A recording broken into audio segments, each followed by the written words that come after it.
last couple of months have been full of CVT issues, so that's what I'll be covering in this video. After the last update featuring carburetor and CVT tuning, I intended to make this update about ignition system upgrades. I installed a different CDI and went for a ride on a hot 100-degree day. Engine RPM was dropping as I rode, and by the end of the ride I was cruising around 7,000 RPM instead of 7,800 RPM as it had been tuned, and acceleration was really suffering.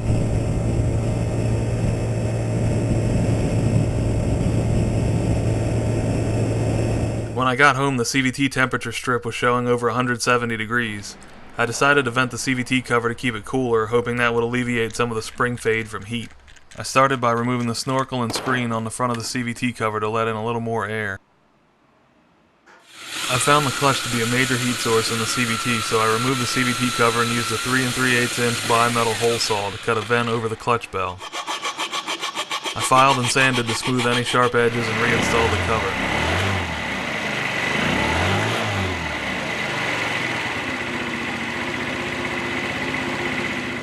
I went for another ride, and unfortunately RPM was still low, but at least the CVT was running a little cooler, showing 149 degrees.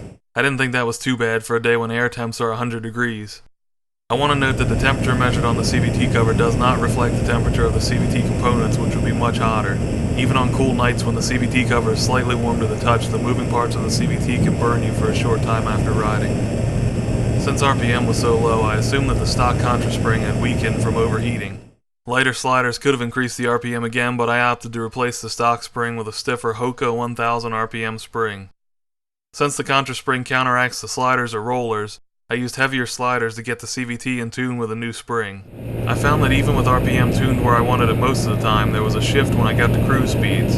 RPM fell and the transmission was reluctant to change ratios after the shift, so it struggled to maintain speed on any inclines or even with the slightest headwind. The torque driver had worn, so the rear pulley would not transition as smoothly as it should near the end of its travel where it should be at cruising speed. You should be able to see a small hump in the groove that causes the pin to hang up a bit.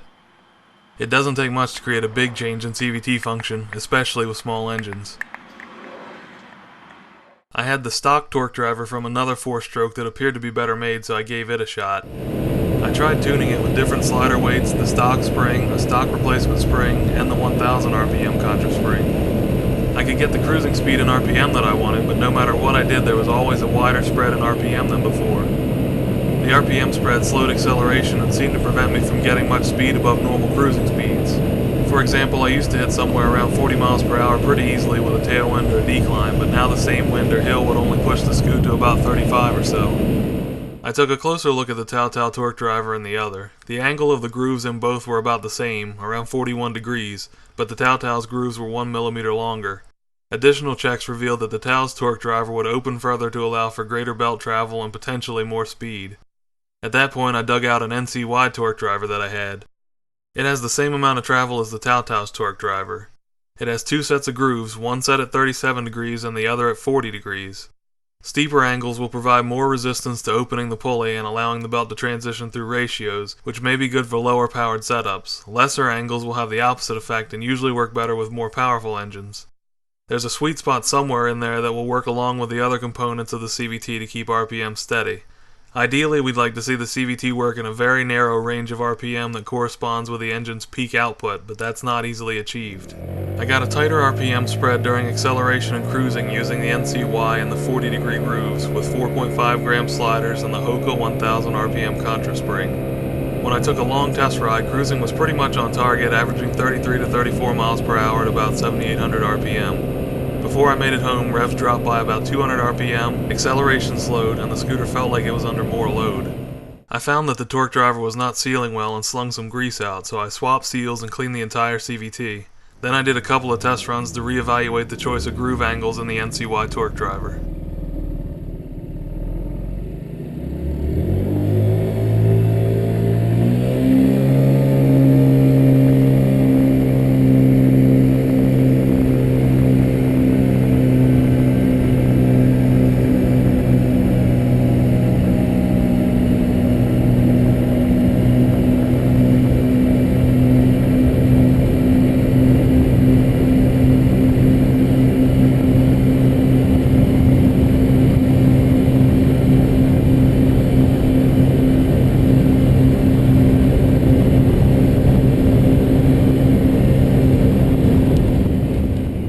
I switched to the 40-degree grooves because the RPM spread was more narrow between cruise and acceleration.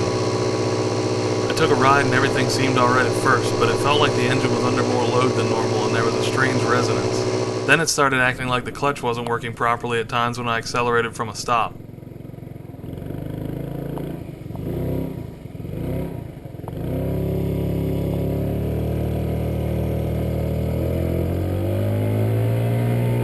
I headed home to check it out, thinking perhaps some dirt or debris from a dirt road I had been down could be the culprit. No such luck. When I popped off the CVT cover, I found a lot of metal debris. The variator had destroyed itself, broken off guides, chipped off bits, part of the center bushing was missing, and it ruined some of the sliders as well.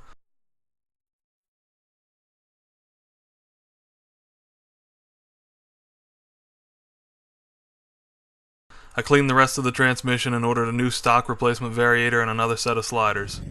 I installed the new variator and set everything up as it was with the old variator. RPM was much higher, cruising at 8,500 to 8,800 RPM. I went up a full gram in slider weight from 4.5 to 5.5 grams to get back in tune. I took it for a test ride and did 4 0 to 30 mile per hour runs to average. I was seeing 33 to 34 mile per hour cruising speeds at around 7,700 RPM, and it didn't feel bad, but when I checked 0 to 30 mile per hour times, it was over a second slower than before all the CVT issues.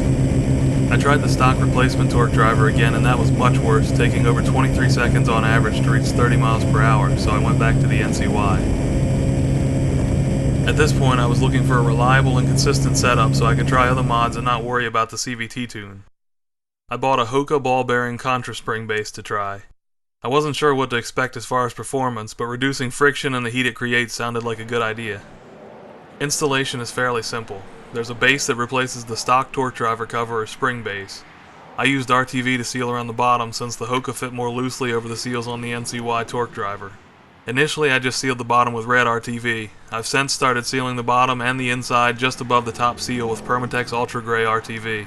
It may not be necessary with other torque drivers though. Once that's in place, the ball bearings are installed into the groove on the base. Be careful not to lose any. Mine came with just enough to fill the groove. Then the spring base and the spring can be installed. The spring should be able to move without much friction, and you can continue assembly of the rear pulley as usual from here. I left everything else the same in the CVT. There was a lot of slipping at launch on my first test runs. Initially I thought it may be an effect of the new spring base, but the slip got worse on each run. The spring base wasn't sealing and grease was thrown inside of the clutch. After resealing the base, I tried again. This time the clutch didn't slip and I could see that RPM was a little lower than it was without the bearing base and more steady.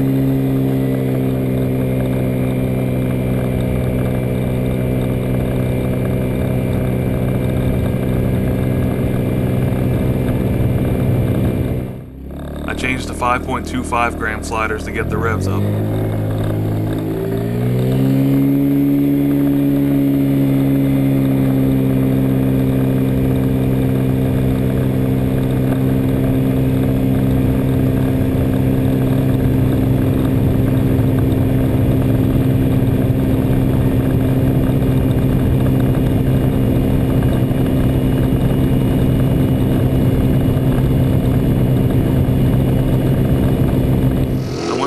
Ride at night and cruising speeds were 33 to 34 miles per hour average with RPM at around 7850. On the way home, RPM dropped by 2 to 300. The next day I took another ride and again RPM started normal but dropped eventually. This made me wonder if the CVT was still too hot. I cut another vent in the front of the CVT cover with a Sawzall and files.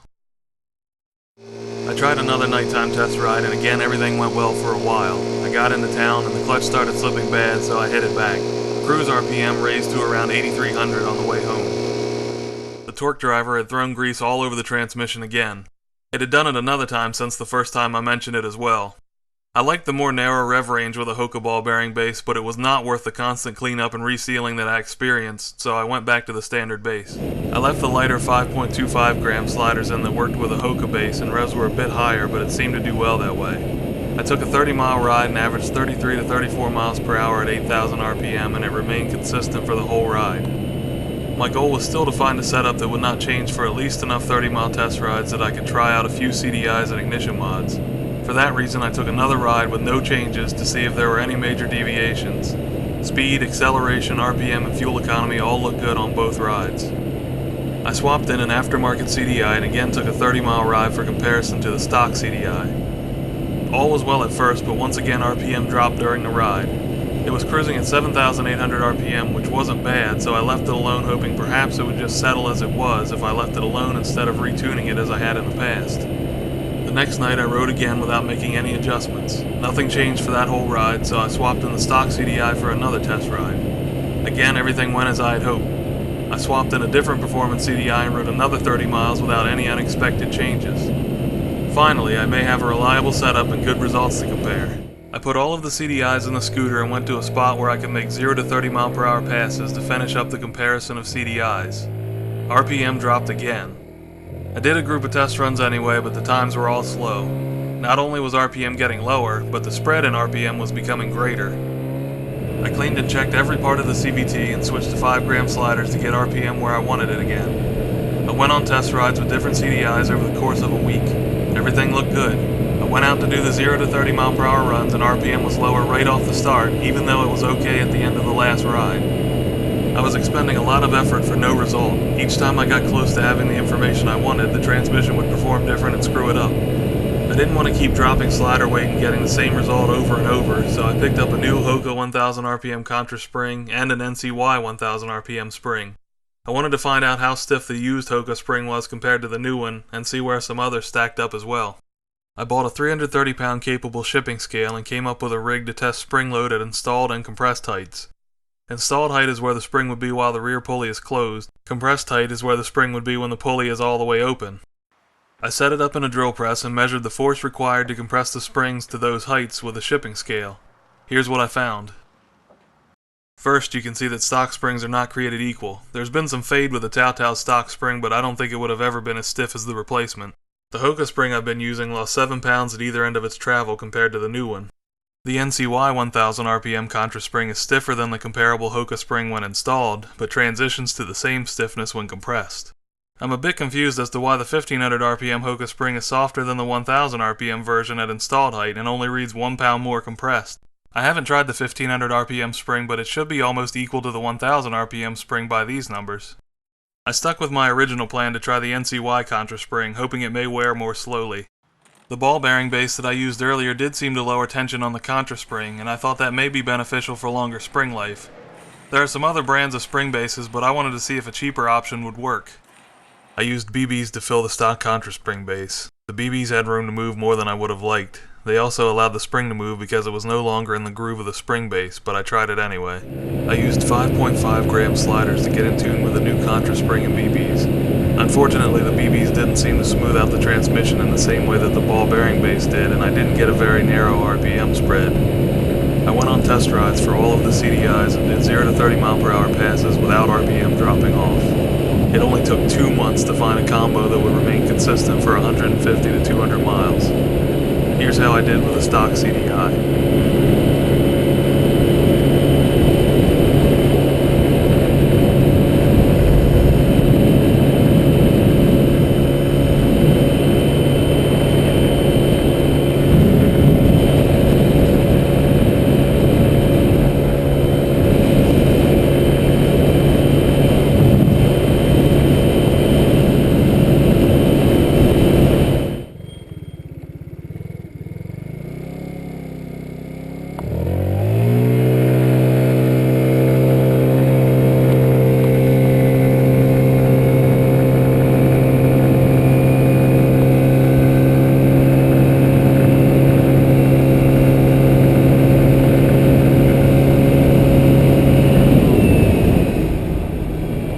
Half a second slower from 0 to 30 compared to the last update before all of the issues, but at least it finally let me test some ignition upgrades.